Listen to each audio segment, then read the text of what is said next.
Welcome back to WRPL. It's the podcast where we talk about all the things we are watching, reading, playing, and listening to. My name's Ben. And I'm Steve. Happy Easter, Steve. Happy Easter. And to all those who celebrate it or don't celebrate it, we love you either way. Easter is one of those holidays that I don't give a shit about because I'm not a kid, so I'm not getting baskets of candy. I'm not doing Easter egg hunts and anything. There's no real benefit after, you're, 10 or whatever, outside of, if the religious aspect of it is for you. Yeah. But once the kid version, it's like, oh, well, now I just have to go to work. Yeah. But in thinking about it, at least for my childhood, Easter was probably my favorite holiday meal. Okay. I don't like Thanksgiving all that much. I don't like stuffing. I don't really like fresh turkey. I don't like cranberry sauce. I don't like yams. Everything you have for Thanksgiving is not really my bag.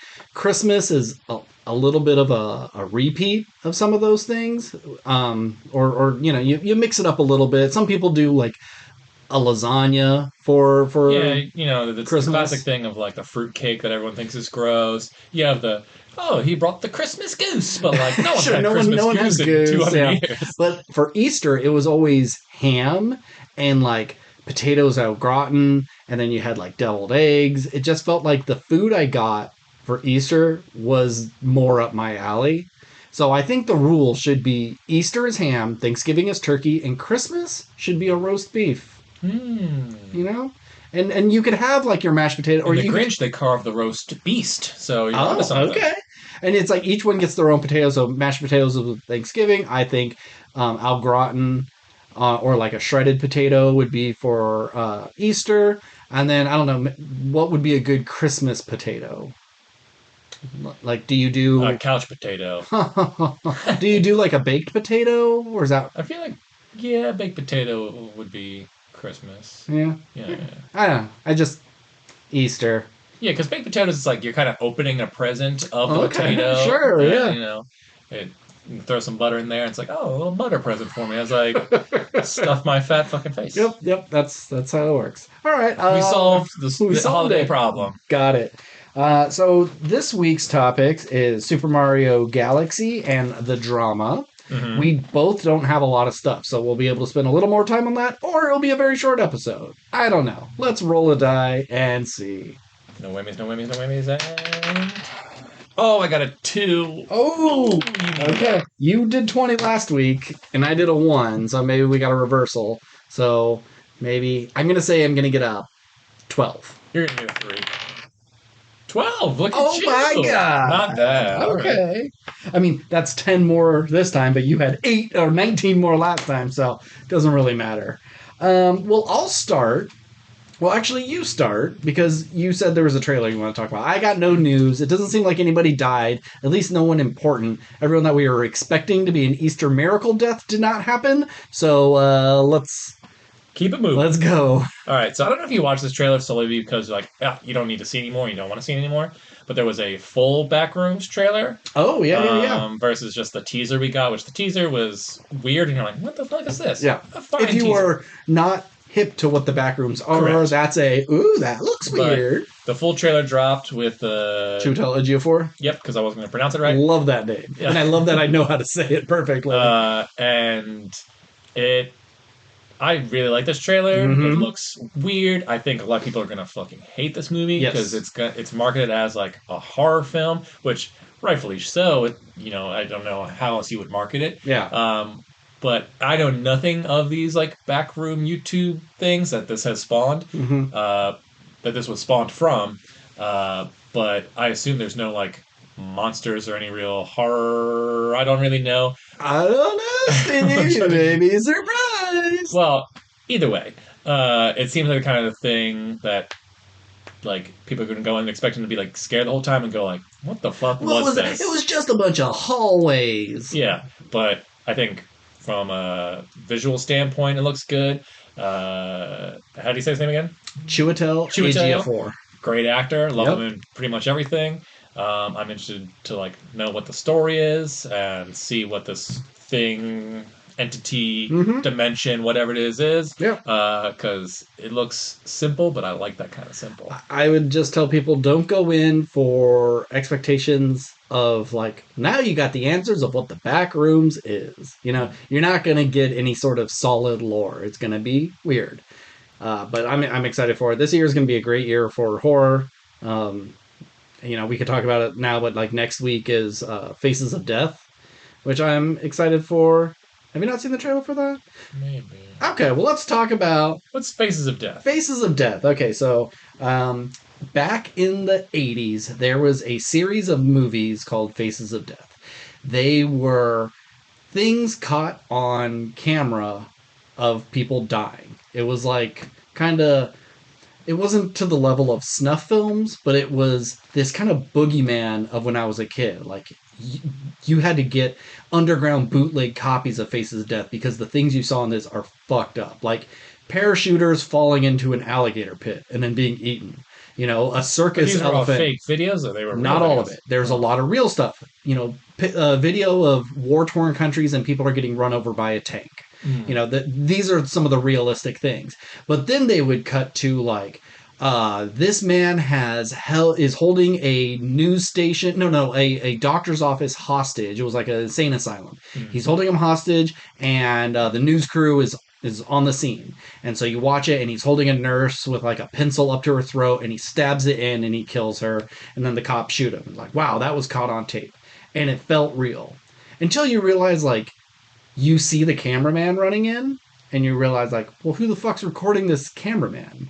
I thought it was the news people capturing this footage. So there was a lot of faked stuff in it, but they also peppered in real things. When I was, I'd say 19, 20, Faces of Death 4 came to my local theater as like a special screening. And if you got to if you sat through it, you got a little certificate saying, like, I survived the Faces of Death. Nice. And so me and some friends went and saw it. It was one I hadn't seen, because I think I'd only seen, like, Faces of Death 1 and 2, but I hadn't seen 4. And you could totally tell what's fake. Like, they have one where someone's being killed in an electric chair, but they have, like, 6 angles of them being electrocuted. Okay, why the fuck do they have this low angle camera of this person dying? But there was one of people chopping up puppies to eat. It was like a Vietnamese family. And I think it's fake. Like, they do too close of shots of cutting open something. I don't think it was actual puppies, but you see them picking them out and putting them on the cutting board. But then you don't see their heads getting ripped off. But the sound sounded like puppies getting killed. I had to close my eyes for that. That was bad. I didn't like that one. No, I wouldn't either. but I got my certificate. So, but this movie is kind of like based off the urban legends of that. What's her name? Barbie Ferreira from Euphoria. She's like a content moderator, and she is coming across some of these things that are inspired by Faces of Death. Like, they're new footage. Like, someone's almost recreating them, and everyone's going like, it's fake. It's that Faces of Death stuff. And like, I think this is the real deal. And I had seen a movie a couple of weeks, more months ago, called American Sweatshop, where it was like Lily Reinhart, who was kind of this. So I think it's kind of a similar movie and she's going to investigate and what's real and what's not. And it's got Dacker Montgomery in it as like a serial killer. He's the one that's putting the tapes together. Yeah. He's recreating them. So, it looks fun. I haven't heard amazing things about it, but it's that and like You, Me, and Sicily for next week. So it's up to you. We'll see. I'll watch a trailer and decide if I care. It makes it for a good trailer. It looks pretty fucked up. And they actually got in trouble because they also show some like real footage of car crashes. And they put it in their like red band trailer, and it's like, this shit is real. You just showed someone dying who actually died in your trailer on YouTube. So they got in trouble for some of that stuff. But yeah, but did they really? It's all. I mean, it could be. Yeah. It could be. I gotta stop being so cynical. But the one thing I do remember the most about Faces of Death 4 is there was a host. He was like the crypt keeper of it, but he's just like I'm Dr. Kevorkian, and I have a love affair with death. And, he's just an actor portraying this Doctor of Death. And at the end of 4, he created a song, like a theme song, and Faces of Death. Faces of Death. it goes, faces of death, faces of death, faces of death all around me. And then he would show footage of it was like a stadium, like a high school stadium, and the whole bleachers collapse with the band playing, and it's ooh, that's gnarly. But then they show up close shots of people in band uniforms, with rebar sticking out of them and fake blood on their face. And okay, so that collapse was real, but then all this aftermath footage is fake. But we just sang that song a lot in our personal lives afterwards, but we kind of fucked it up and had a more poppy version, because it's Faces of Death, faces, we would just make show tunes Broadway version. And then it wasn't until years later when I rewatched it and went oh, we got that totally wrong. And just I'd say the past 3 years, Walmart had a Faces of Death 1 through 7 re-release on their shelves. I think Nick picked it up. So yeah. I like to imagine you at work, just kind of how songs pop in your head, and you just kind of, I can just see you sweeping up a floor or something, and customers are walking by you or something, and you're just faces of death, faces of death all around me, and they're oh my God, honey, we got to get out of here. It's funny because I was at work standing on my forklift, and the trailer came up, and I didn't know that they were making this movie, and I took the Limitless pill or something, but that song just came flashing back to me. I hadn't thought about it in years, and I just knew it perfectly. That's funny. Yeah, so that's next week. All right, cool. Any other trailers you want to talk about? That's the only trailer I News? News. I mean, there was a new He-Man trailer, a longer version of that. You get to see a little more of Allison Brie.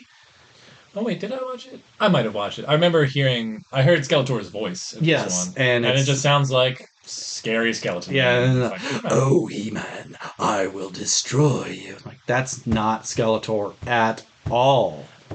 Maybe it's one of those things, how oh, well, we're going to do the superhero movie, but he doesn't really get his costume till the end of the movie. So in the sequel, he wears the costume. Maybe. Where, He-Man in this movie punches him in the throat so hard at the end, or it's I'll get you, He-Man!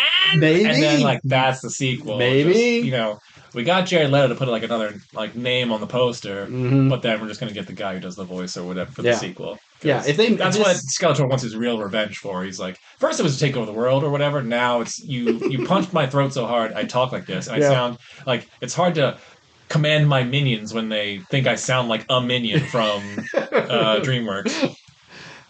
And if it does take off and they make a sequel, Jared Leto's not coming back. It's they're avoiding his name at all costs when it comes to the marketing for this.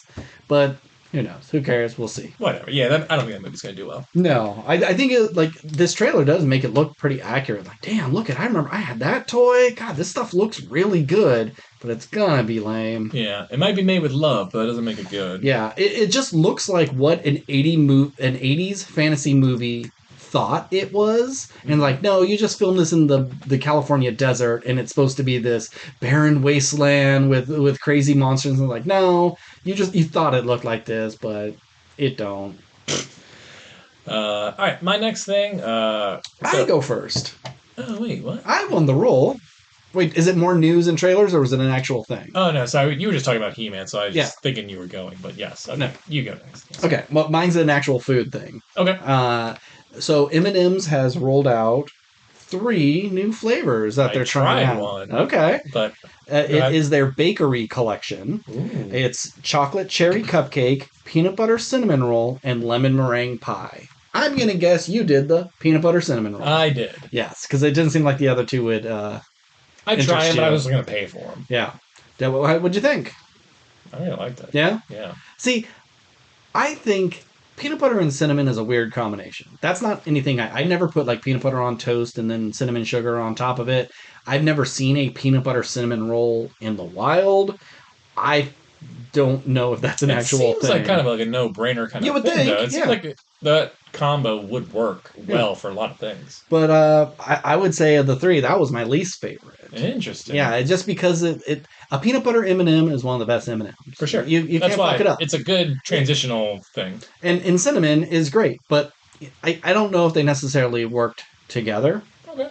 Then I'd say the next best one is chocolate cherry cupcake because like you know exactly what you're getting. Have you had a chocolate covered cherry? You know, a cherry cordial?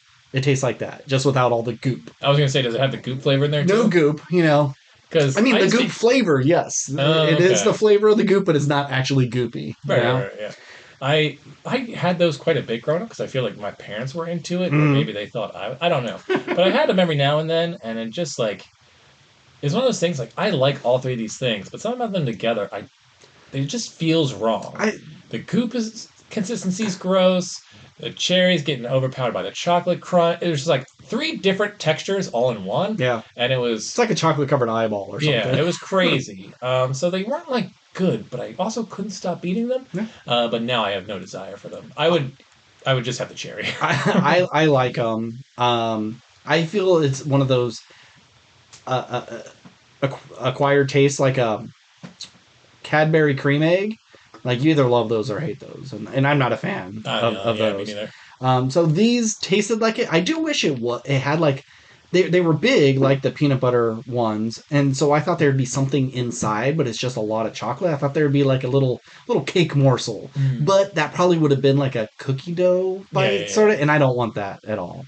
But the best one is the lemon meringue pie. It's a crispy center.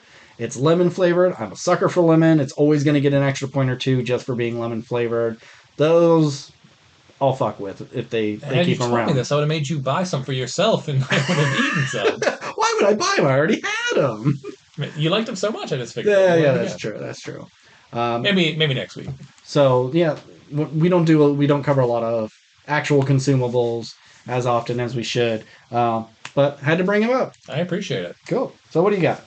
I won't talk about this one for long, just because I forgot to bring it up last week, and so it's been 2 weeks. I don't remember pretty much any of the jokes, but I watched Pete Holmes' new stand-up that was on YouTube, and I've liked Pete Holmes' show Crashing. I read his book, which I thought was interesting and funny, and I've just been a fan of his comedy and stuff in general, and sort of like him being formerly like very religious and not religious anymore, but like his take on his spirituality and stuff. He's still like a believer. He just doesn't believe in like bearded guy in the sky, is what he says. The big like existential thing that he kind of talked about in the special was, I don't believe in a great big bearded man in the sky. Like when I think of, God or whatever, it's like someone in a book trying to figure out the author of the book. Like it's just not going to happen. So, but anyway, that's just like him talking about that. But I thought his last special that I saw, I think it was an HBO special. It was fine. I didn't really like it all that much, but this I felt was kind of like a return to the Pete Holmes that like I enjoyed, and sort of like how crazy, like loud he can get, and he's just like a silly boy. He kind of reminds me of Conan, but like a sweeter, more innocent version of Conan, where Conan's kind of like a crazy person, but he's kind. So I don't know. I think I just like people who are just like willing to like kind of be silly and self-deprecating and kind of doofy. So if you like Pete Holmes, he's got a new special out there. It's funny. I enjoyed it. I wish I could tell you any jokes, but like I said, it's like been a couple weeks out now, and they've all just kind of like left my brain. But if you like stand-up, check it out. Do you listen to Pete Holmes' podcast? I have before a while ago, because he's had a podcast for like a long time. He was one of those like early people doing podcasts. But anytime he sort of shows up as a guest somewhere, I try and listen to that or watch that interview, because usually he has something like introspective to say, but also like pretty funny. So yeah, I like he always has great guests. And clips always pop up on TikTok, and they're always worth watching. Yeah, I mean, his Batman stuff that, when he was doing the Pete Holmes show, or just, sketches in general, like his Batman stuff's great. He, worked with College Humor for Yeah, he did an episode of Make Some Noise on Dropout a little while ago, and so that was good. So he's out there. He's not like a big star, but I like Pete Holmes, and he seems like a nice guy. Yeah. So I watched a movie that is on Hulu. It's called Pizza Movie. This movie is written and directed by Nick Coker and Brian McElhenney, or McElhaney, it might be pronounced. Ben, I also watched Pizza Movie. This is my other thing. Oh, okay, excellent. When I saw it was these two, I was like, I gotta watch it. I've been a fan of Britannic forever. Yeah. For like 18 years now. And they only do one sketch every 3 years now. But before they were crunching them out in the early days of YouTube. We're talking 2006, 7, 8. And they have some of the best sketches on the internet. I love them. I watched a bunch of times. Showed my wife. She's like, why are you showing me this? And I was like, you don't understand comedy. But yeah, I followed their career for a long time. And so I was excited that it's like, oh, they got their directorial debut. Can't wait. Yeah. Sorry. Continue. And apparently they wrote the Over Your Dead Body movie that's coming out in a couple of weeks with Samara Weaving and Jason Segel? Yes. Oh, I didn't know they wrote that. Yeah. Awesome. So yeah. Well, I'm excited to see that one. Yeah. So this is the story of two loser friends in college who nobody likes for multitude of reasons. We got three main topics today. Yeah, and they stumble across some old ass drugs and do it. And then it's just a quest to retrieve their pizza from downstairs, because if they don't eat the pizza, their drug trip will be even worse. Yeah, it's kind of like Superbad meets Harold and Kumar, but instead of going across state lines, they're just going downstairs. And it's very much of like, you know, in 21 Jump Street when they do the drugs and they're having to talk to Rob Hubel, and who's the principal or the coach, and things start getting a little wacky. It's kind of like that through the entire movie. Yeah. So Ben, what'd you think about Pizza Movie? It was all right. Yeah, it was all right. I was pretty bummed that it was just okay. Yeah, there are times where some jokes really worked. There's a bit at the end where a character leaps out of the movie and is like realizing they are a character in a movie, and the directors are talking about the movie we are.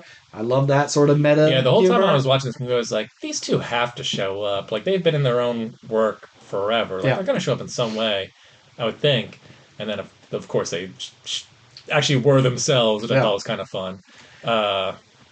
My favorite joke, I think, was the reason why everyone hated Gaten Mazzarato's character. Okay. Of just like anytime a new football player was introduced, he would just say something like mundane. He's like, and by the way, I am required to tell you, I'm a registered sex offender. Because he made the entire football team sex offenders. Yeah. And I was like, that's pretty funny. And it's like, when that was happening, I kind of forgot that's the reason why he got them all in trouble. I thought they were just making a joke about kind of people in college, and generally jocks are those people anyways. It kind of slipped my mind until it happened a second time. I was like, oh yeah, the football players, yeah, this movie was all right. The other lead, not Gaten, Maserati. Just call him Gaten. The guy from Goldberg, or the voice of Yumulak. Yeah. Like when you hear him talk, it's just like, I know this voice. Yeah. And you look at his IMDb and it's like, oh, he was in Spider-Man and His Amazing Friends. He's Ant-Man, yeah. He's favorite TV show. But like, he has a great voice for voiceover stuff. Yeah. But I don't know, he just kind of rubbed me the wrong way at times. But I did like their third friend, the woman who's an absolute dork. Mm-hmm. I don't know. There's a lot to like about this movie, but some of it is just a little try-hardy.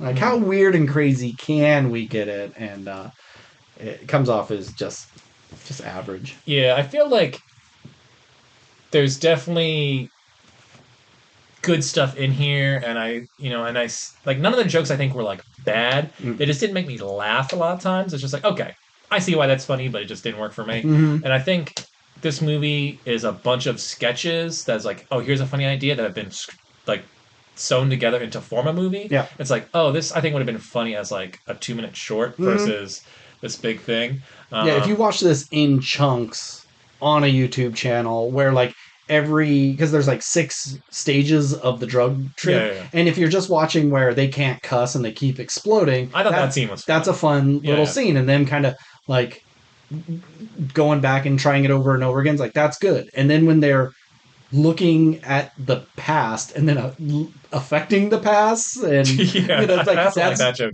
too. that's good too. But like strung together, it's maybe a little much. Yeah. It's like kind of going at 100 the entire time, and you don't really get a good chance to breathe at Mm. any time. But I enjoyed it. Yeah, I enjoy it. I don't think I'll ever watch it again. No. I hope they continue to like make things Mm-hmm. because I do think they're super talented. The writer directors. I mean, one of them's married to a Guardian of the Galaxy, which is Oh, pretty really? cool. Yeah, one of them's married to Karen Gillan. Nice. Yeah, Nice.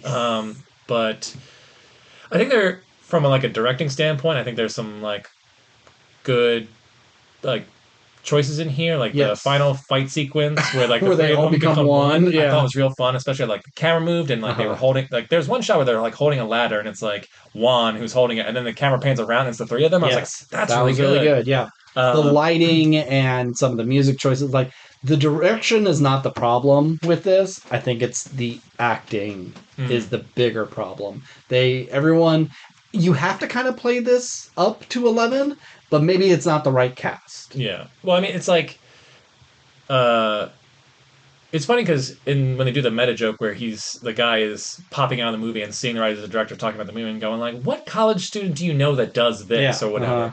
But like the entire movie, it's like you have an army of RAs who care so much about kicking out all the bad kids to Grok Hall, which is Yeah. what they say like 4 hours 4 hours away. away or How could something. that even be Like associated with that college? there are like colleges where there's like an annex that's like Hmm. off campus, like 20 minutes away or something like that, or you know I don't know. I was like, how do you pay tuition for a college when you're like 4 hours away? Yeah. Whatever.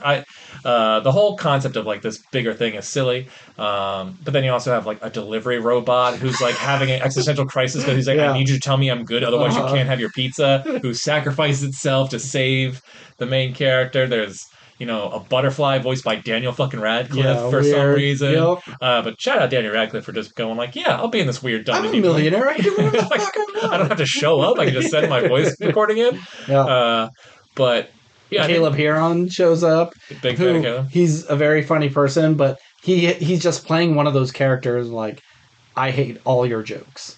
Most of your jokes that are coming out are not funny. He is very funny. He's very funny. Every joke that was written for him, not funny. I did like the Grinch and diapers The thing Grinch at the type of very thing. end. Like him going like, you guys like Are were so freaks. open that Yeah. it allowed me to be myself. That Yeah. was kind of good. Yeah, so there are things that work in this movie. Mhm. It just seemed. I think and it's a shame because like there's so many great like stoner comedies that I love Mhm. that have been like so funny and like so quotable. I don't think there's any of that in here. Mhm.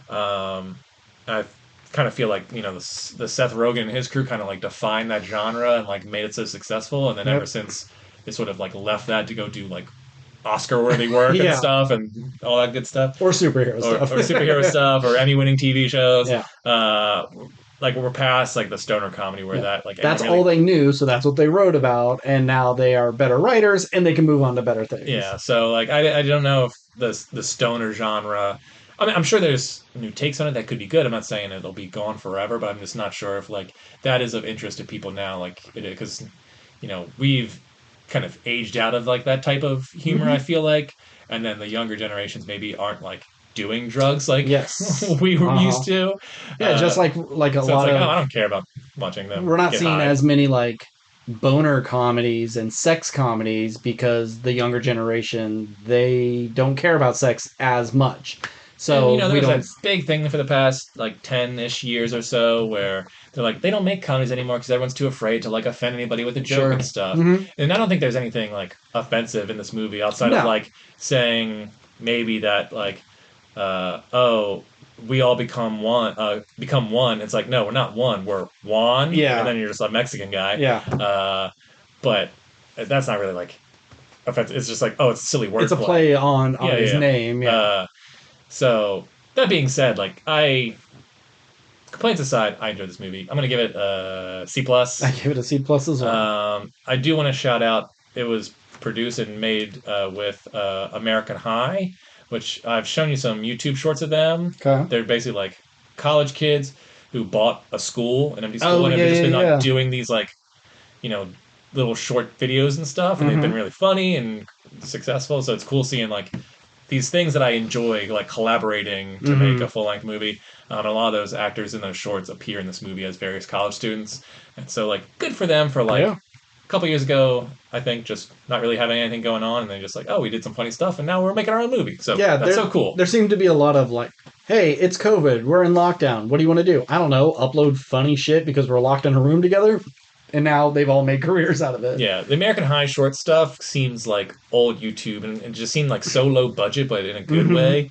And it's cool to see like that's that formula still works to get people to like make things. Because it seems like for a period there was a time where like, well, the people who are like getting out of YouTube and making stuff had the money to like finance really good looking videos. Like you had to Yeah. like it wasn't just about being funny. You had to like edit and have Mm-hmm. special effects and know how to and quality acting. You had to do all this stuff where it's like, no, we can like make a dumb thing with like one camera and next to no budget and it'd still be good.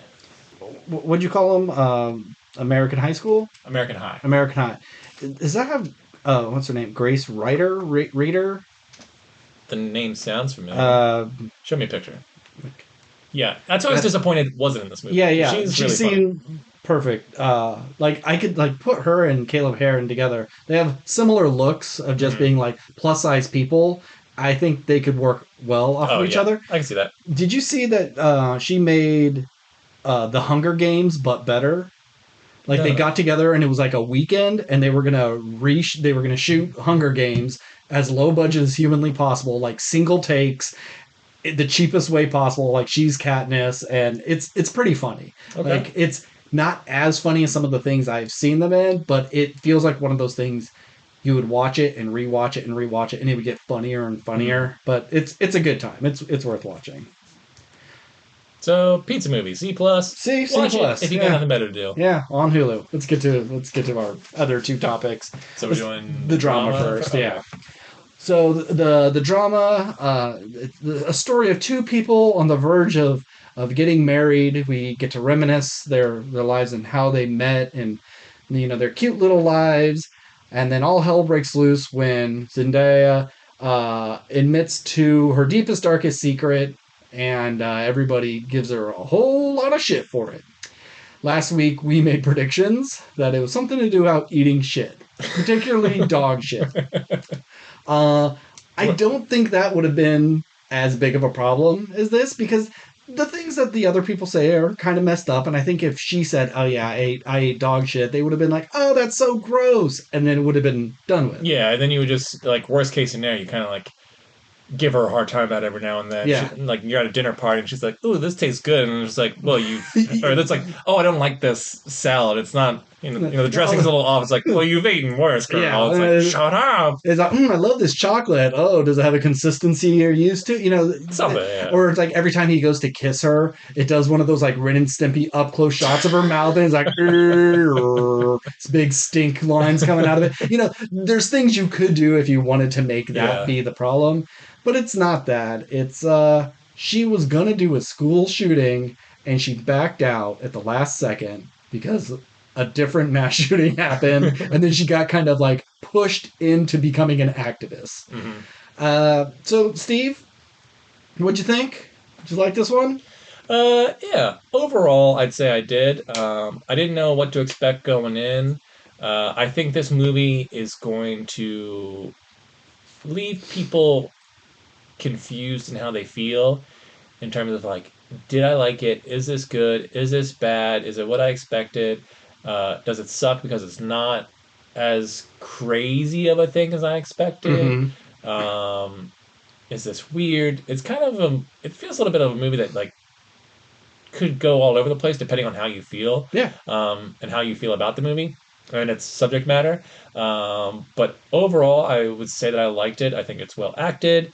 No problems with the directing. I think it's shockingly kind of funny. Yeah. And I found myself chuckling quite a bit, Mm-hmm. even though it is kind of about like a lot of bad people who are like, none of them are awful human beings by any means, but like some of the things that they admit and some of the behaviors that they're exhibiting after this stuff is sort of revealed, you're kind of just like, well, that's kind of a shitty thing to do, or whatever. So, and there's a part in this movie I had to close I covered my eyes, not just out of embarrassment. When he was making his toast? When he was making the speech. Oh my God, I was so uncomfortable. That's one of my least favorite parts because it falls into typical sitcom-y tropes of like, well, it all comes out at the end. It's the most unrealistic part of the movie. Yeah, like you're so close to getting away with it, and then you could never have to see this woman who's shunning you for everything. You don't have to ever see her again, and you still love each other, and no one in the family has to know. But no, it all comes tumbling out, and those goofy things you were told not to put in your speech about like their sex life and stuff. That stuff comes out too, and it's like, and then you like admit your infidelity with the guest who's sitting right there. It's just like the movie justifies it because of like they spend the entire movie like building this tension and like getting up there, and she's drunk and he's freaking out and he's trying to like justify, and he's been caught in all these things, and meanwhile like he wasn't the bad guy until like until like the day before the wedding. And not even like he did like. He stopped himself just like she stopped herself, but we'll get into it. But yes, all in all, I'd say I like this movie, but it is a movie I would not recommend necessarily, or be like, you have to see this.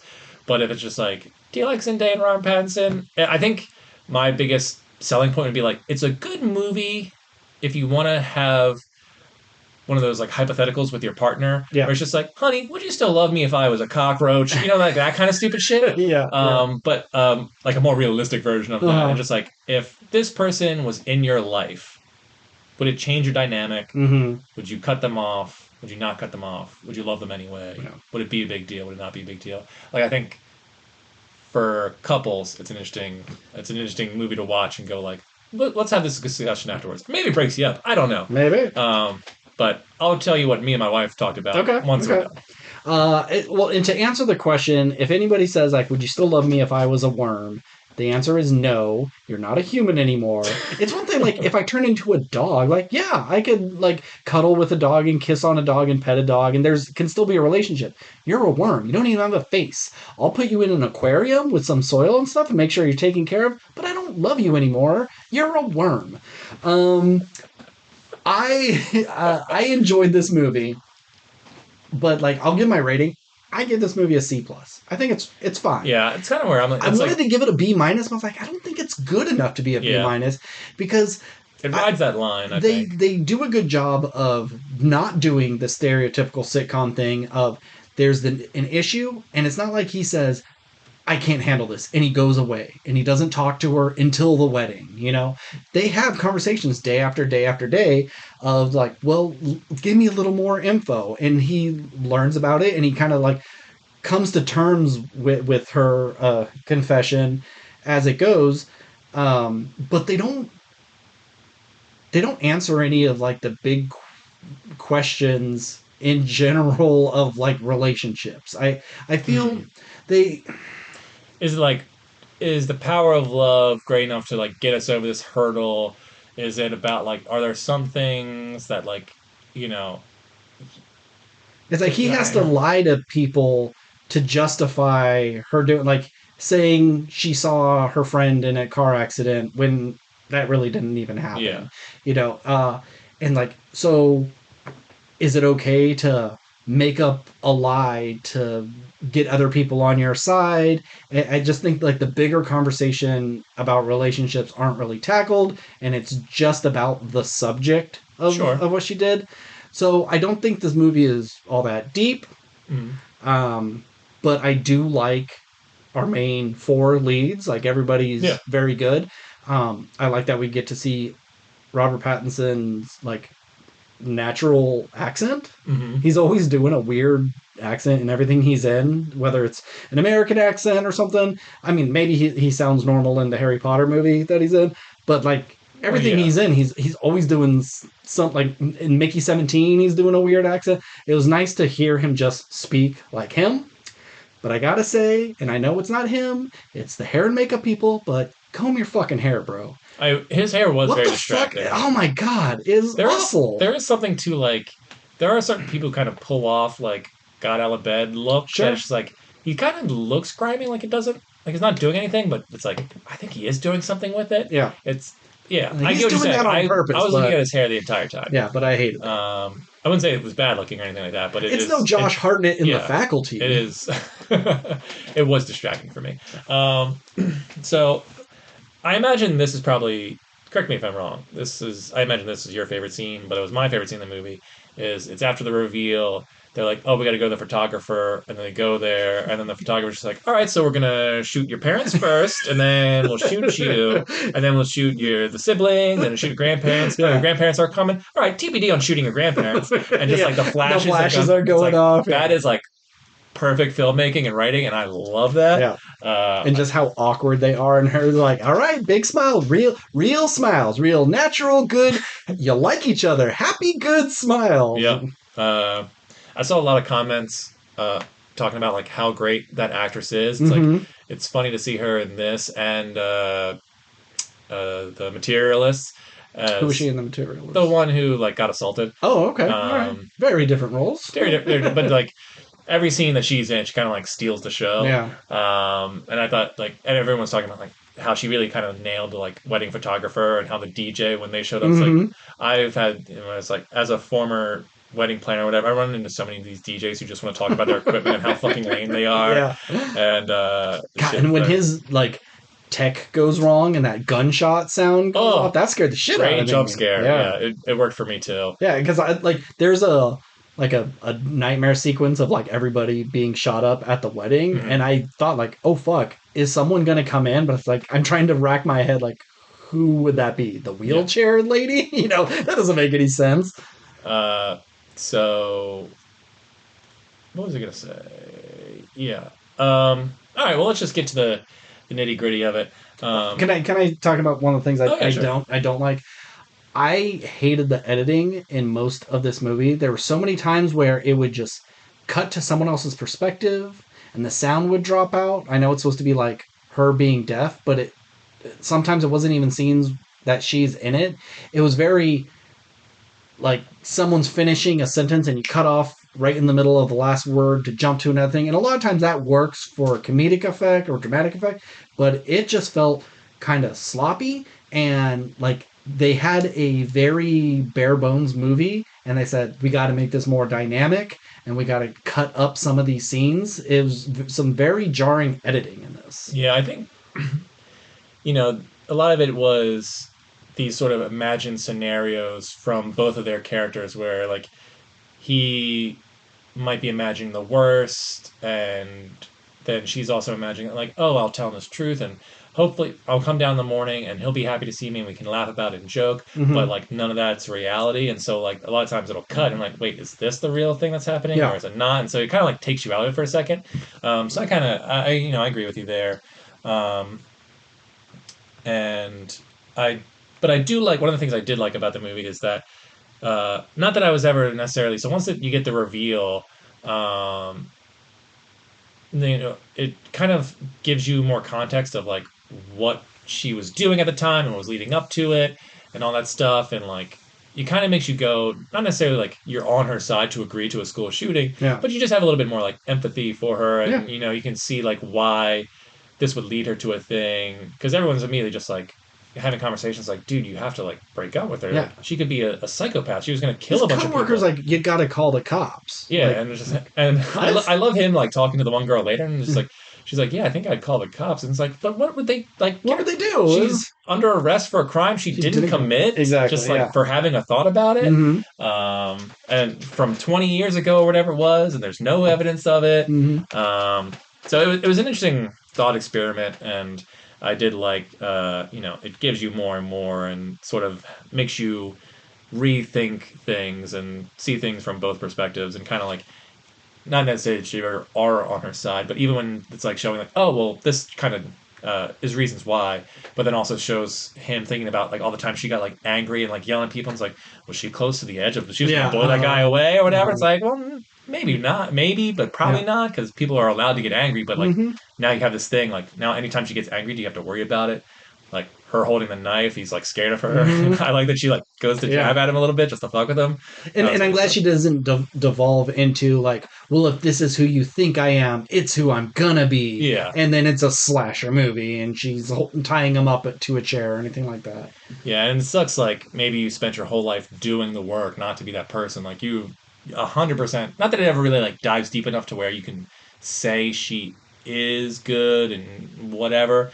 But it seemed like what a thing to just like kind of accidentally reveal and ruin your whole fucking life. Mm-hmm. Because like I after it all goes down and it's like man, like the conversation you have to have with your parents and all your friends and family who were there who now know or like even if you don't know about the They don't thing, know about the shooting, but there's they, something going and like yeah, now you're married to the guy who almost had an almost, affair, yeah. kind of did. But hey, And it it's takes, just I think, some of the shit off sure. of you because you could put it all on him. He did this bad fucking thing. Yes, I forgive him, but no one's gonna think like, well, did you do a school shooting? You know? Yeah, but I don't know. So the whole time I was just like I can't imagine after that wedding, like how do you go on with life Yeah, after that? You just have to. I'd abandon all my family and friends. I'd never see anybody, yeah. If except for your you. I'd if keep your you around thing because you wouldn't is care. You'd be if like, like "Great party, Steve." if you decided I do love her no matter what, and I don't care about this, and I want to make it work, then yeah, you may have to just leave everybody behind. Yeah, because I imagine, like, if I told my parents, like, "Oh yeah, my wife almost killed a bunch of people," they'd probably go like, "You shouldn't be married to Yeah, her," and justifiably so. I would see their point. It's like, but if I love and her, and it's like, what's stopping the friend from just outing it? Because it doesn't seem like she was actually going to say anything. yeah, She just wanted to make her squirm. She wanted to embarrass her without revealing everything. But after it blowing up like that, what's stopping her from just letting it slip? yeah, Someone else is going to come like, well, you're close to them. What happened? Just yeah. being a huge cunt because she fucking sucked. But I I understand, understand. but she took it way too I far. hundred. Well, some would argue that Zendaya almost took it way too far. But it's like I could understand from Zendaya's perspective of like we're talking about the worst thing that we did, and confessing to almost doing a really bad thing doesn't really sound that bad. It'd be one thing you're like, hey guys, I did a school shooting and I got away with it. That's a fucked up thing. You don't. Yeah, then you You call the then you cops. call it off. But if it's just like, yeah, I wanted to do this thing, and if you listen to my story and how uh like I turned around and I decided not to, well then maybe you could be a little more understanding. I don't think she would be if she heard like, oh, you only didn't do it because someone else did shooting before Yeah, you, that's kind of and it like took the wind out of your sails. yeah, that's kind of the dicey thing. But I think like that is a whole other question in itself. Is like that's the amazing thing about like I think life, where like I was so close to doing this awful, unforgivable thing, and by some miracle or fate or Mm-hmm. chance, whatever it is, luck, like this thing stopped me, and then I became the best version of Yeah, myself and found love, and I would, and would I didn't, never and go I would back. never do that Yeah. now. It's like, it's what we hope for, like the prison system, like Mm-hmm. where murderers go in, and obviously the person's family who like maybe they murder, like could never forgive. I totally agree and understand, but like, do we just write that person off forever if they like do the work and like Mm-hmm. you know Especially at a young age. yeah, like, can people like get redemption for like those awful things and Mm-hmm. be forgiven or find, their purpose in life after they've done it versus someone who didn't do a horrible thing, just thought about doing a horrible thing. Yeah. It's like, it seems, we all want to like shout like, oh, redemption and, forgiveness and human beings, but then like as soon as it happens to someone close to you, you're just like, no, no, fuck that person. They No. deserve to go to hell forever. Mm-hmm. Which once again, I get and can totally understand that point of view. But Yeah. it's interesting that we as humans want one thing, but then Once it affects you, once it affects yeah. us immediately, it's like, well, Yeah. no, fuck them. Yeah. But so it's a movie that like offers a lot of thoughts, but doesn't really dive into them. Yeah. Um, It poses the questions for you to talk about, doesn't actually discuss them within the sure. movie. Yeah. All right, so let's get to the final question I think we've all been waiting for, Ben. If you're with somebody and she revealed to you she almost did a school shooting, would you break up with her? Is it exactly like what happened to Zendaya? Let's go with yes. She didn't do it. Something stopped her from doing it, and then she has shown no real evidence of like being a psycho. Yeah. Has she got mad? Maybe. Yeah, but who But hasn't? but who hasn't? But other than this like big reveal, Mm-hmm. you've been together 3 years. You love her. She doesn't own any guns, you She know. hasn't touched a gun in 20 years. Mm-hmm. I, I Um, I can see myself, yes, being okay with it. yeah. Yeah. I understand the position of being, unloved in a very important time in your life and all you want is like a friend. If all she had was like a cool friend that just loved hanging out with her, she would have never even thought about doing these. Hmm. But she got pushed to an edge. So I totally get it. And like there are people who do mass shootings who are absolutely sick, and there are people who are just products of their environment because, like he even says, like school shootings happen all the time. Like is just part of the culture now. He says like one just happened a couple of days ago, Hmm. and so like I could be more forgiving. Uh, it also like if the person is my age and they said they were going to do it when they were in high school, well, when I was in high school, that's when Columbine happened. So Hmm. if someone did it around that same time, it'd been like, okay, this there is really not a huge precedent for this being a normalized thing. Hmm. I'd be a little more wary. If Sure. they're a bit younger than me, then it's like, well, they're more prevalent now, and I could understand being influenced by media and wanting to kind of get that, the highlight or spotlight yourself. I would like to think I can be forgiving, but I may say, let's hold off on the wedding. Hmm. We may have to postpone. Let's work this through. Let's go to therapy. I'm not going to write you off completely, but I just want to make sure. I gotta do my due diligence Yeah. kind of thing. Yeah. Uh, I'm in the same boat. Uh, where like because she never actually did it, and like if I love this person and they committed no crime, they almost committed this heinous act. It would certainly be one of those things that it's easy to say like, oh, it wouldn't bother me, or I could overlook it, and but I mean, obviously, it would be one of those things that like once you have that reveal, like you're not gonna forget it. Mm-hmm. Yeah, I Um, would think about it every day. yeah, so you would have to like it's one of those things you have to like sit with and give it time, and you know, Did she say she actually brought the gun to school? that's what I thought. We never saw that she did, but I think Yeah. it's like she had to. I think she's kind of said like I had it with me. Uh huh. Um, But we never see her with this long bag no, or anything my like guess is that. like it was stuffed in a locker, and she was gonna do it either later that day or like the next day. She was just like prepping, and then it was Yeah. just like no. But I thought said a line where like I brought it to school, but we Yeah. never actually saw her bring it to school. I'm Okay. not sure if she did. Um, So I think for I would let it go, and I would never tell Yeah. anybody. Yeah.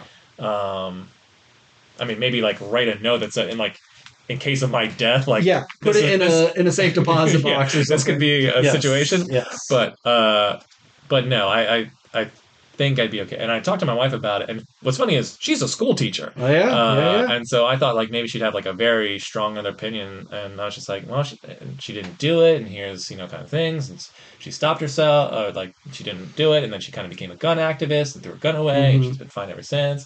I And wish she was still a gun activist. Like if that was her main job, like this is what set her life goal, yeah, and she was still doing that to this day. But yeah.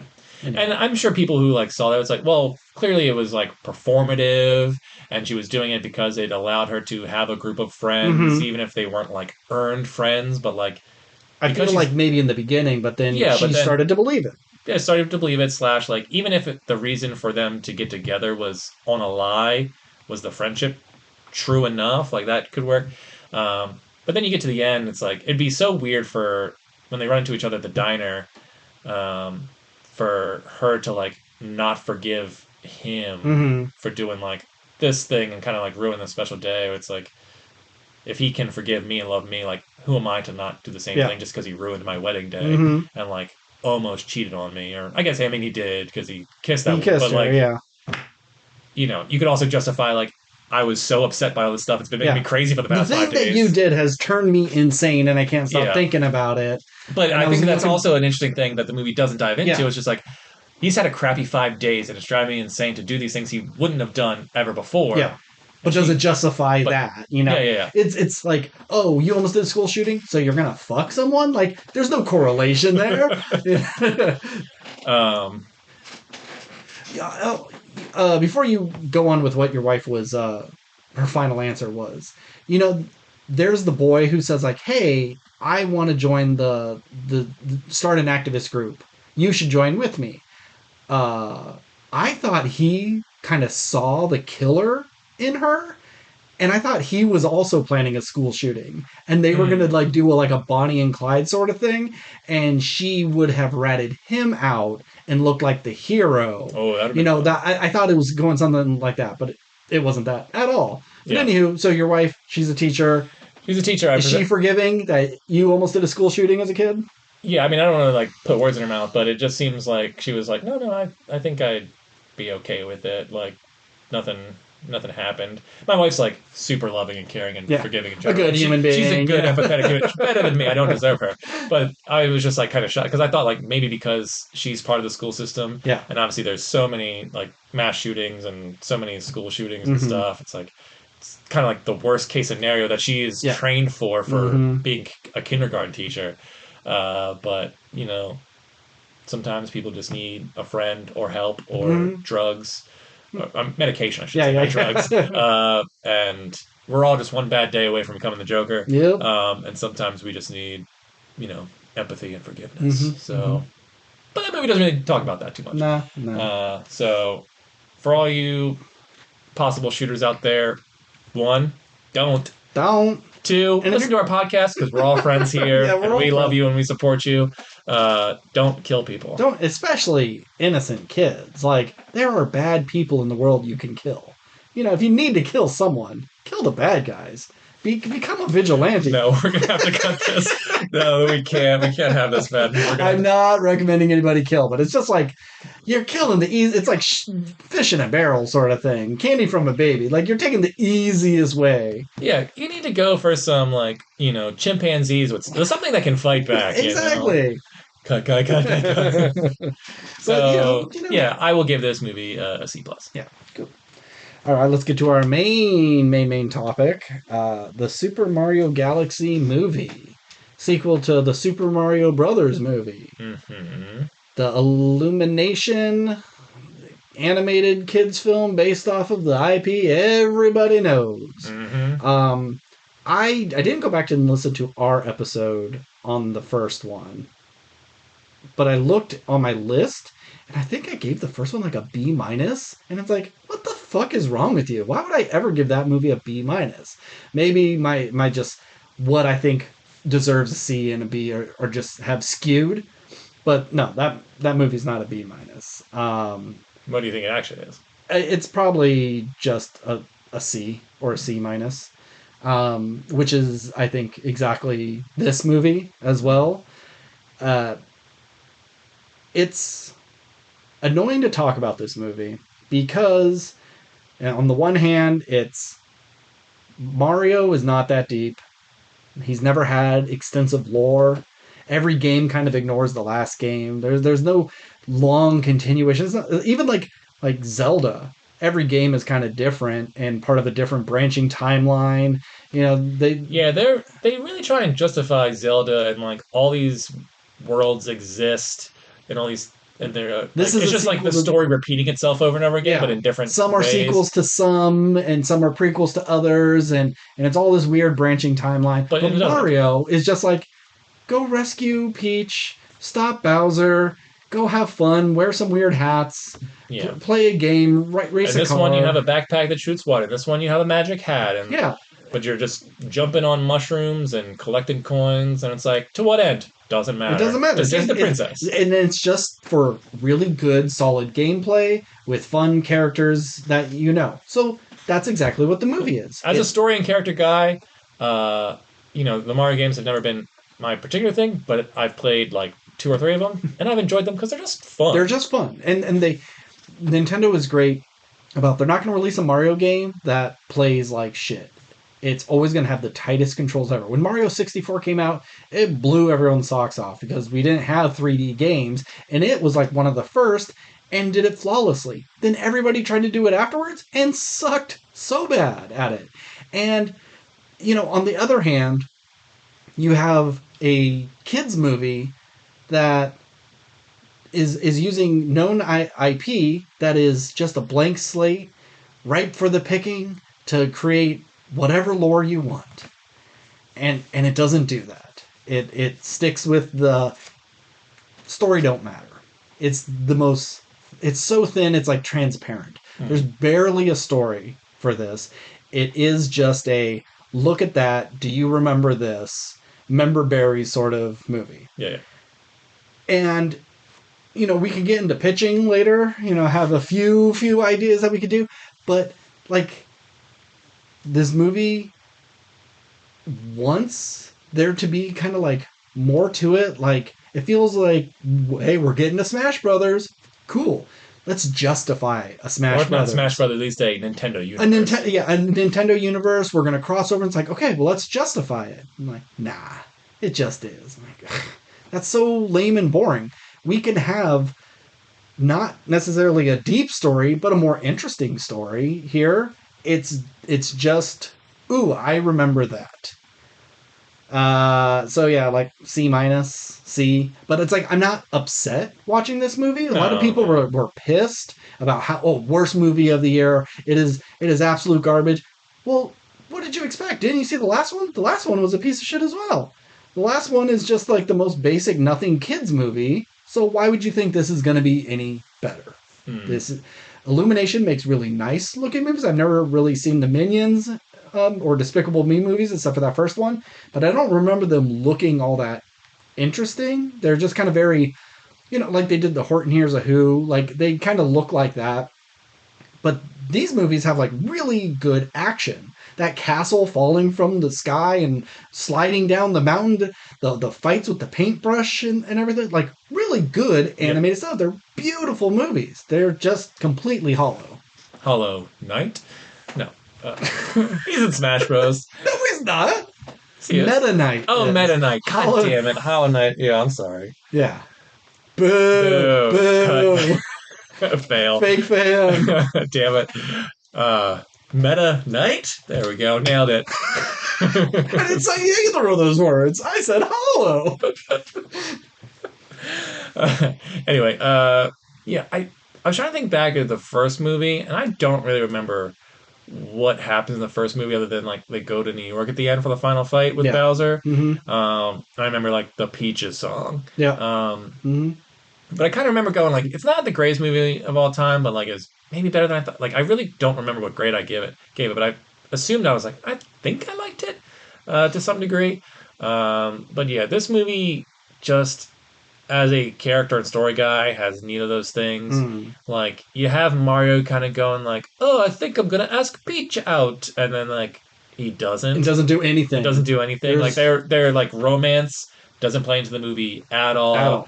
Like Luigi's like, oh, it's so nice that you have someone to go after. I hope I do. And they like only like so Luigi has nothing to do with this movie. But you get Daisy at the end, so it's like okay, like that'll be the crux of the third movie. Is like now Luigi's gonna fall in love with Daisy. Yeah. I mean, assuming they do character stuff. I imagine the third one has to be. Well, we'll get to it. Yeah. But anyway, and then you introduce Yoshi, and Yoshi adds for some fun like sequences to like be thrown in there as like a member of this team that is like saving the kingdom or like, but. He's a character who only says his name. He's a fucking Pokemon. He like doesn't talk, and he's not given anything to really do other than just be like, "Hey, Yoshi's here." They had to put him in because they teased him last time. Yeah, that's it. And then so the whole movie is like them having to go save Rosalina, who's actually the long lost older sister to Peach. Which like they're gonna create lore for this? Like that's not a thing. Well, I'm okay with that because it gives you a reason. And they're two blonde princesses. Fine, why not? Put them together. Like, I'm sure they even use the same face model for those characters. Sure, but like, I don't remember. Did it explain why like she became the mother of stars? They just said Peach and Rosalina were born from stardust, and they lived on a rock. And then something came, and so Peach had to go. Like, what are they? Are they gods? Yeah. Are they Mother Nature? What? It's like, we got to be vague, so in the next one we can like, do even more. I don't remember. Like, Peach doesn't have powers, right? She's just like a strong, independent woman who can fight. Yep. And then Rosalina has powers. Why does she have powers? If Peach does Peach have like latent ability? Well, it doesn't matter. Rosalina, and when you play the Mario Galaxy, it's just kind of like all those little star bits fall, and they go, "What's going on?" And she comes down on her spaceship and goes like, "Bowser took the Lumas. Can you get them back? Okay, let's go into space." And that's it. It's like they just needed a different lady character. Yeah. It's like, I get it. It's like, oh, there's Peach and Daisy and Rose, like, you know, flory, fruity sort of thing. But her name's Rosalina, so it's like, okay, why would you name one kid Rosalina and then one Peach? It's just like these sort of things. Like, you're gonna put them together and create this new lore, but it just doesn't make sense, man. It just doesn't doing make cocaine. It doesn't make. You got an sense. Italian plumber in a Japanese game fighting giant gorillas and mushrooms. Okay, but yeah. So and then what turns out to be like, I guess, the heart of the movie is Bowser's relationship with his son. Yeah. Which, like, okay, that could be an interesting thing where, like, the villains are the heart of the movie, and, like, Bowser kind of going, like, well, I kind of like Mario and Luigi now, but I am the villain. Yeah. And then he just goes full villain at the end. Yeah. He turns over a new leaf and becomes good, and then realizes he was not a good father to his son, sees his son is doing all these terrible things, and instead of going, "No, son, we can't do this," and then they turn on each other, and so Bowser Jr. can be the only villain. That's what I assumed was going to happen. But then Bowser just is like, fuck all that growth. I'd rather be a bad guy than no dad at all. Yeah.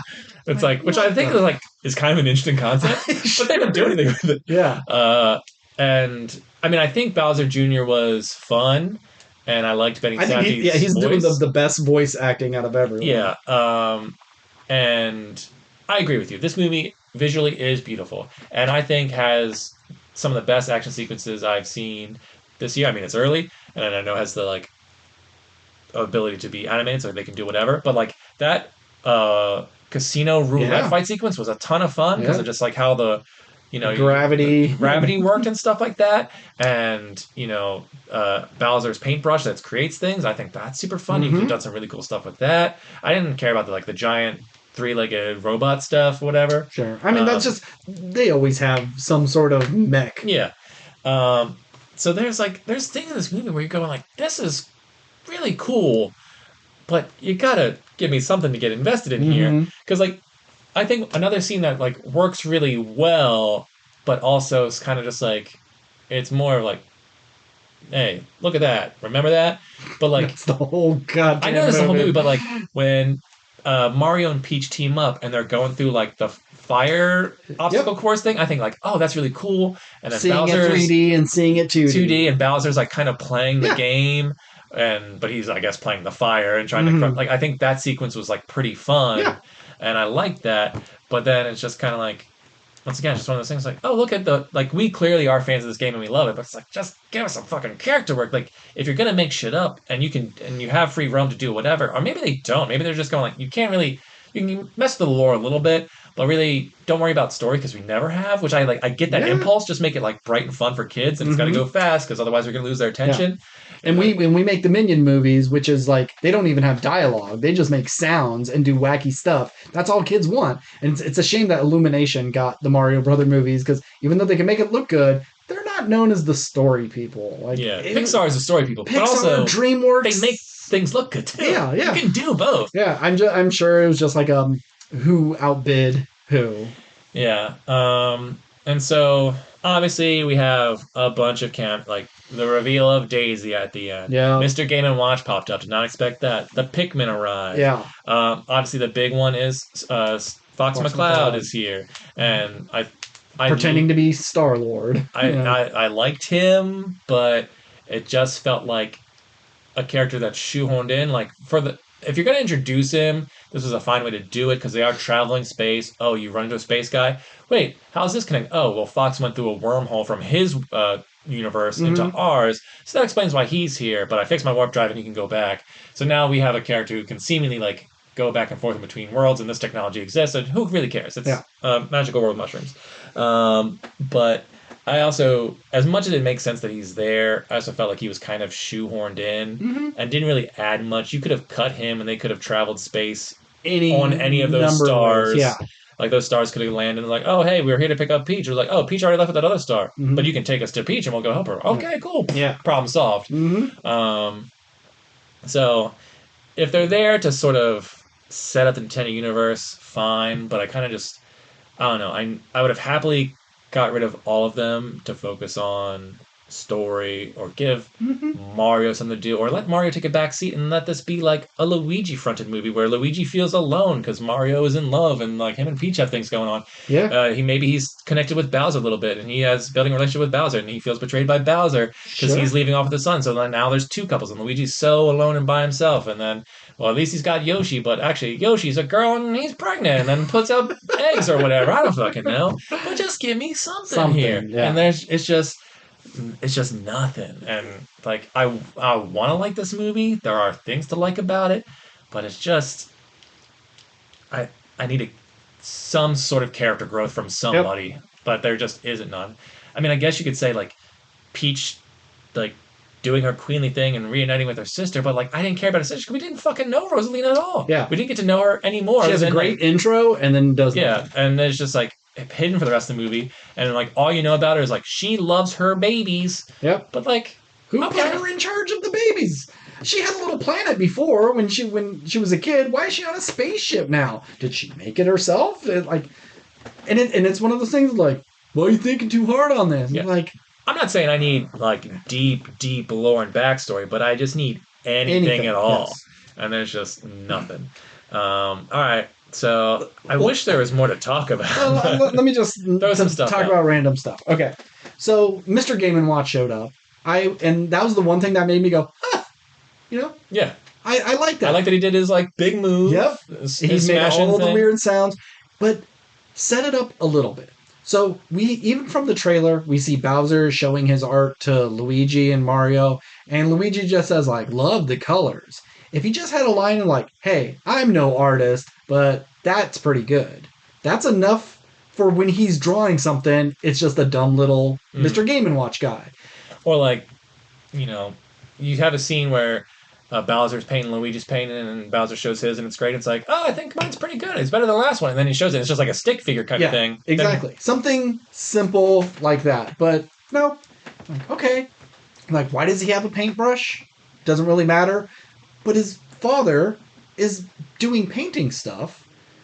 And we see him like, he's a creative with the puppet show that he does for Bowser Jr., baby Bowser Jr.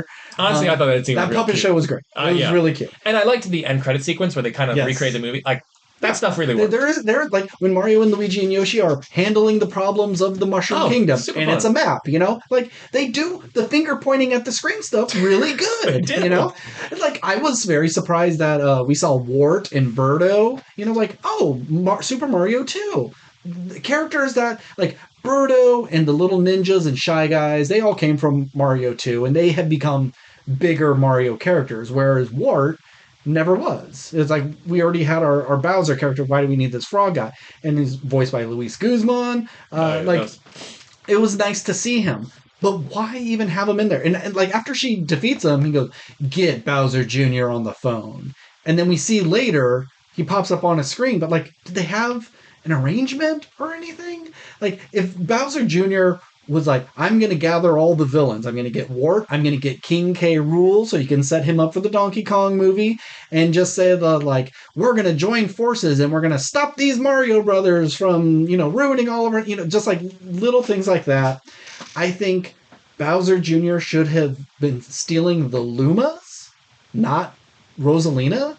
Like, her whole purpose is she is protection of the universe, or the multiverse, really. She holds the space-time fabric together with her Lumas. They have their, even though they're cute little guys, they're immensely powerful, and she just sends them off to start worlds and protect it. But then when Bowser Jr. comes in and he vacuums them all up, she's now powerless. Now these little wormholes are opening, and this is how Fox gets through. And you can see why the Pikmin landed on this thing, because they're from another world. And you have Kirby fly in on one of his stars. The multiverse is opening up. You don't need to call it that because we're kind of over multiverses, but like the warp zones or whatever you want to say is opening, and it's... It'd be funny if it was just giant pipes in space. And it's like, that's the thing. Like she says, Rosalina can say, like, this is how you can travel to other worlds. I created the pipe system so you can get around without having to like fuck with the time-space continuum or whatever. And so then you have a justification of how to do a Smash Brothers later on because there's other gateways that can open up. And then I think that post-credit scene should not have been Daisy. It should have been Wario and Waluigi. They've never stated 100% factual who Wario and Waluigi are, but I think the best way to do it is they are in the negative world. They are the opposites. So they come over, and their opposite of Peach is Daisy. And you give her a different outfit, you make her maybe a little more scummy looking, and just make her a tough person. And then they cross over at the very end, and by the end of that movie, Daisy has seen the error of her ways and becomes good and kisses on Luigi or whatever. But then you have a reason to have Wario and Waluigi there. I'm so surprised they have not shown up. Like that. Well, I think they're bigger than Bowser Jr. I was going to say, I think clearly I can only imagine the third movie will be is like Waluigi and Wario are like either the main villains or just like some sort of central part of that movie. Yeah. And just like, oh, these doppelgang or like, oh, Mario and Luigi, they were in town and like caused such a ruckus. And like, no, we weren't. We were over here that day. And why are you wearing your purple and yellow suit? They're giving us bad names or whatever. Yeah. It's like, oh yeah, your guys' new look is awful, or we like your new look. It's like, what new look? I only own green stuff. So I think it has to be that, whether Daisy's good or bad or like learns to never wait. Like, but like, what is she in this? They go, oh, sorry, Your Highness. Of what? Of who? It's like they just needed something. Yeah. And I would have rather it have been Kirby or Samus or something like that. Kirby or Samus, I think, would have blown the fucking doors off. But it's like, oh, we're not sure if we're there yet. What we're doing, So like we can only use Mario characters, even though you've also used, other properties. So, like, yeah, Daisy wasn't the most exciting reveal, but I get, at least it's like a Mario character in a Mario movie.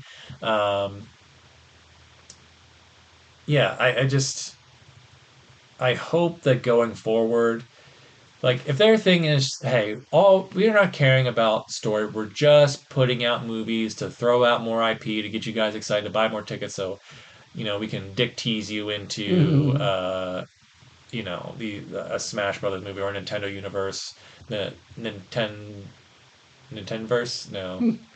Just the Nintendo universe. I was trying to think of a cool name for it. But, I mean, we have the live-action Zelda that's actually coming. I want to see these movies, but I also don't, like, I want to care about them, too. Yes. Like, you were the one who pitched, like, Kirby shorts, right? Yeah. Yeah. I like that idea. I don't need to see a Kirby movie because I've never been like a Kirby guy. Yeah. Cute little also, thing. like he doesn't speak, so but neither does Link. But at least, like Link, you could justify suddenly. You can make him talk. He does talk in the games. You just never actually hear him. Yes. And there's been Kirby cartoon characters, but it was always his friends and King Dedede. Everybody else around him talks, and Kirby just just makes sounds. Yeah. And like, I don't know. I want to pitch ideas. I feel like it's just the Marvel stuff again. I just don't care. Yeah. I want to so bad. So this movie is like obsessed with doing what so many movies do. Like ever since Minions came around, we've had to have a cute little guy. In every animated movie, there's got to be some little marketable, cute little dingus, or like when Grogu showed up, you got to have a baby Yoda. So in this, we get a baby Mario, Luigi, Peach, baby Toad, baby Bowser Jr., a baby T-Rex, and a baby Luma. There's right at the beginning, it's like wearing a diaper and has a little pacifier and stuff. Like, damn, you're obsessed with doing the cutest little versions of every little thing. Well, at least Baby Mario and Baby Luigi like existed beforehand, and then like you had to justify it. Like, why would they exist? It's like, okay, well, there's a baby ray gun. Yeah. And it's like, well, if we have those there, why don't we make everyone a baby? That doesn't bother me. But they only shoot the T-Rex in Mario and Luigi. Peach is in a flashback. Toad is... Yeah, but she's like a toddler, not a baby. No, she's a baby. She had a little pacifier when she comes out of the... She's wearing a little diaper when she comes out of that pipe. Really? Yeah, she's little. But in like the baby Bowser Jr. is a flashback. It's like, I understand, but they're really upset. Like, we don't need the baby Mario and the baby Luigi in this, except that was the kind of point of Yoshi's story. You play as Yoshi, and you got to protect baby Mario with you. And it's like, okay, well, there you go. There's your movie. You're introducing Yoshi. You get Mario and Luigi. They get turned into babies by Bowser Jr. Ha ha ha, you made my dad small, I will make you small. And maybe that's why he stole all the Lumas, because now he has this cosmic power. He's going to turn it into a gun like he does in this, whatever. He uses it, he turns them into babies. Turns his dad back big and goes, ha ha ha, now you guys are little. And you could either do that, and probably both, Luigi and Toad have to take care of these babies. Toad and Yoshi aren't getting along because they both want to be the sidekicks. So they're this odd couple having to take care of these little babies. And you do kind of a Yoshi story thing. But then, or you could do Bowser and Bowser Jr. steal Baby Mario, Baby Luigi. And you do kind of like a baby's day out where they're causing so much chaos and they're getting, things, pipes landing on their head and they're hitting Koopa shells or whatever. And they're like, oh my God, get these babies out of here. And they return them because, and I'm glad they didn't do any of this because those babies were annoying as fuck for the 3 minutes they were on screen. But if you're going to do it, let's do it. You got a whole game based off this. Yoshi protecting, Baby Mario and Luigi / Toad. That feels like a short. You know that like how Who Framed Roger Rabbit opens. Sure, the Baby Herman stuff. Yeah, like that kind of cartoon would be where you open the third movie or whatever. You only do it for like 10 minutes. Yoshi and Toad, they got to run and they go to the Yoshi's Island where all the other Yoshis are, and you have a small little adventure before they get kidnapped by Bowser. Now Peach and Rosalina, Yoshi and Toad have to go save them. And if you think, well, you got Chris Pratt and Charlie Day, you're not going to take them out of the movie. They're like two voice names. But you could easily do them talking to each other like, Luigi, you can hear me? Yeah, can you hear me? But no one else can hear me. And they could just speak in like their baby minds. And then when it zooms out, they're just goo-goo gawing to each other. So you could still have all that. And like, but no, let's have a real life T-Rex. I know that's in Mario Odyssey. Yeah. But why the fuck is there a real T-Rex in this? We already have Yoshi, we have Bowser, we have Koopalings. They're a talking fox that flies a jet. No, I know, I get it, but it's like you already have like 3 or 4 different types of reptile creatures, and then you're gonna have a realistic T-Rex? Make it anything else. It just feels like they wanted to just make a baby T-Rex at one point, and it just seems like an odd choice. The games are chock full of weird, crazy characters. Why are you doing the most realistic one out of all of them? Don't get it. It's just a bunch of poor decisions of these loose ideas jammed together. And, hey, it's done very well. I will also say the music and sound effects are really good. They're really good at tying in original Mario themes into more orchestra played pieces. Sound effects all sound very legit.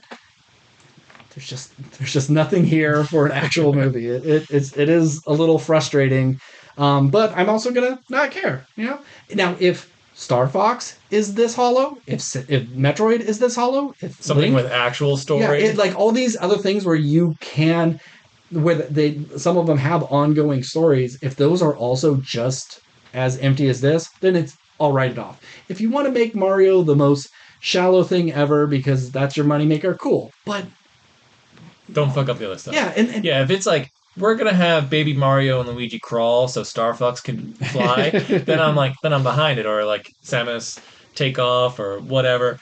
But because there is the argument, like, yeah, it's got next to no story, but you and I aren't necessarily the target demographic. Yeah. Even though they're you could argue we are because we were kids when this stuff came out. Yeah. So it's like for us, but it's also meant to just entertain kids who with no attention span. Yeah. But it's also meant to sell a bunch of toys and games and stuff. So it doesn't need to be deep because we're gonna we're gonna make money off of this, but really we're gonna make money off of everything else that this generates for us. So I get that. So if it's just this is the moneymaker, so we can make actual good shit, I'm all for it. Yeah. But I don't think that that's what they care about too much. No. Because it's like, oh, we can not care too much about Star Fox and Samus and Link as long as they come out. People are going to see it. So that's what scares me. I can't see them taking a Metroid game and making it this stupid. It's there's no cutesy characters in that. Yeah, maybe there's a baby actual Metroid, but Samus isn't like Mario's a human, I guess, but he's like a weird squat little dude. And Princess Peach is 2 feet taller than him. Samus Shout out Short King. Samus is like a real human with human proportions and stuff. So, I don't see them making that super goofy. Yeah. Star Fox, I could see it being Guardians of the Galaxy, Star Wars-esque. That could have some fun to it, but you got to give me a story with it. Yeah, I want Star Fox to be, Top Gun meets Star Wars. And then, I guess that's what the last Starfight, whatever the new Ryan Gosling movie is, where he's Rogue Squadron. Rogue Squadron, yeah. I guess that might be what they're going for. Yeah. But yeah, or maybe not Star Wars. So yeah, Guardians of the Galaxy meets Top Gun, and then I want Metroid to be like a legitimate, as close to horror as you can make for a kids movie. Yeah. Make that movie kind of fucking scary for a kids movie. Push the PG-13 on that. Link is your classic, it's Lord of the Rings, but animated. Yeah. It's live action. Well, I know there's a live action. What I'm saying, I imagine there'll be an animated one eventually. What do you mean why? Because it's fucking make money. Why they make live action Disney movies for movies that have made $1 billion? Sure, but that we're talking about this universe. Years down the I think with Zelda they will have whatever, and when they need Link, he'll come over as a cartoon. He'll just come through a portal and he'll be like, whoa, what is this world? Because if you look at all the Link games, sometimes he's cel-shaded, sometimes he's realistic, he has different looks for each one. And I think there's no reason for them to put a whole animated movie and a live action movie just so we can have an animated version in their Smash Brothers movie. I think he'll just walk through a portal, he'll drink a potion and he'll turn into one, or he'll just show up and it'll be like, well, this is Link, but it's not that Link. That's a different Link movie.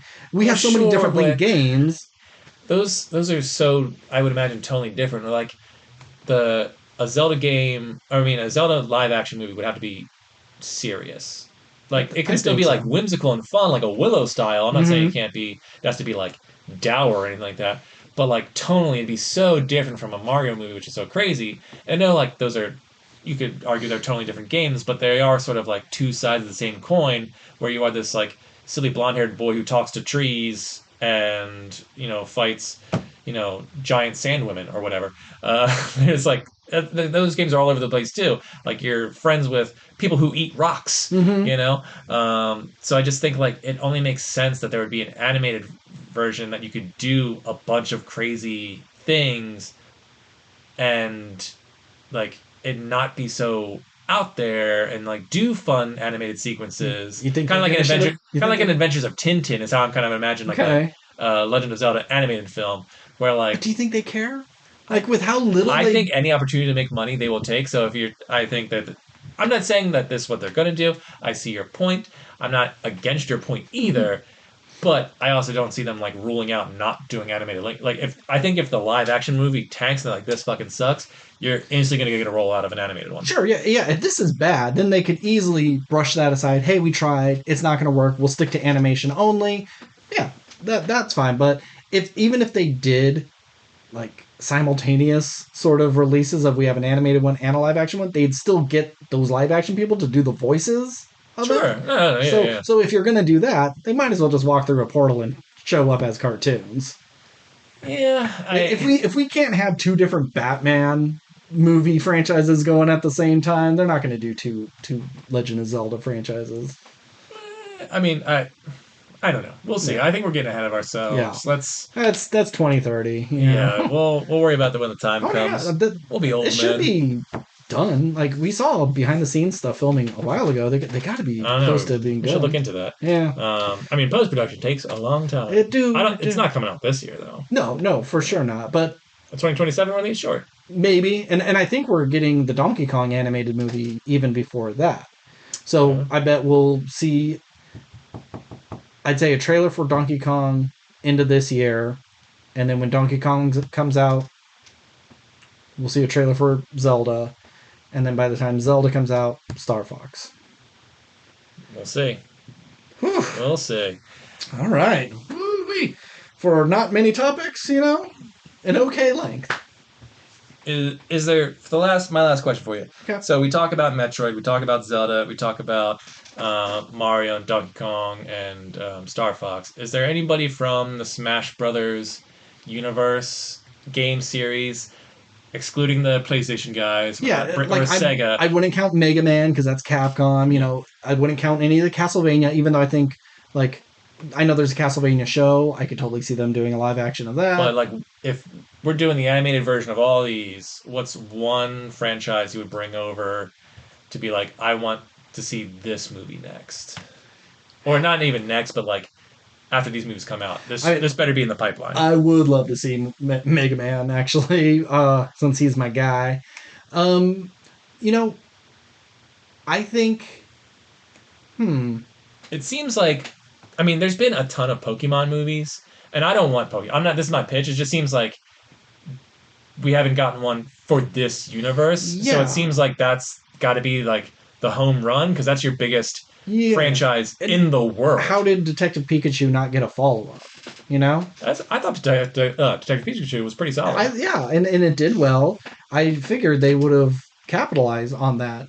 I think the two that make the most sense is either like Kid Icarus, because that feels like a lore-heavy sort of thing, or Earthbound. But I think you save Earthbound and Ness and Lucas for the Smash Brothers movie. They're your protagonists who are pulled into this Mario Brothers world, and you're like, "Whoa, what are we doing here?" And we're following them instead of Mario and Luigi being the protagonists. Yeah, I mean, I know Ness has like a baseball bat that he beats people with, and but a yo-yo. Yeah, it seems kind of weird that like, oh, we're putting children in the like Link's technically He's kid, a teen, but like he's an older person. It just kind of seems weird. Like you're throwing like, oh, we're gonna put beating children in this. Hey. They got to be. You put Bayonetta, who's like the sexy dominatrix lady, and then she beats up Villager. Yeah, let me see. Because when you look at the first game, the only one we haven't really talked about is Captain Falcon, and it's like F-Zero could be a fun, prequel to F1. Yeah, I mean, I've played Fire Emblem before. I don't want any fucking Fire Emblem guys. But I just don't see them really. Them. No. I mean, I love playing with Fire Emblem characters in the games, but I just don't see them fitting into this world. I can totally see them just cutting them. Cut them. I like, or at least like you maybe see their world and like, oh, they fly by or stop in like, hey, you guys want to come to this tournament? And they're like fighting amongst themselves with the kingdom, like, okay, these guys are busy or something. I'd be okay with that. But really, like, I don't want Kingdom Hearts. I don't want Final Fantasy. I mean, a Punch Out. It's just Earthbound, Kid Icarus, and Ice Climbers, Pokemon, and F-Zero. Like those are. Like, if we're not doing a Kirby movie, then Kirby is just the shorts. It's really just, like, those four properties that I think fit into the world, because anyone else would just sort of be, like... the Inklings, I think a Splatoon, that could work. I just don't know if it's, like, well... You just gotta find the right story. I'd like to see Banjo-Kazooie in there, too. Banjo-Kazooie would be good. But are they? They're not even a Nintendo property, are they? No, they're a Rare property, but that Rare got sold to Microsoft. So, no. But I think Banjo-Kazooie could fit with these characters. I think Banjo-Kazooie and Donkey Kong should be best friends. Oh, that'd be cool. They should hang out. I don't want to see the Minecraft people. They got their own movie. No, they don't need that. Bayonetta, no. Yeah. Castlevania, no. Final Fantasy, no. I don't. Arms, no. Yeah, but I keep it tight. Keep it strictly Nintendo characters, and then like the cutesy animated ones. I don't can see a Punch Out because you have like fun, weird characters to fight, and especially there's been multiple Punch-Out games where they have even weirder characters, and obviously you don't have Mike Tyson a part of it.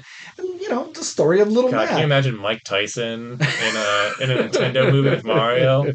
Like, I think it'd be funny and his voice would be good if he was cast in it, but just like from a, you know, human being standpoint of like having a guy who's known for violence and biting people's ears off and possibly other stuff, it'd be weird to cast him in this movie. But can you see like a Scott Pilgrim version of Punch Out? 100%. That'd be a lot of fun. I think that'd be cool.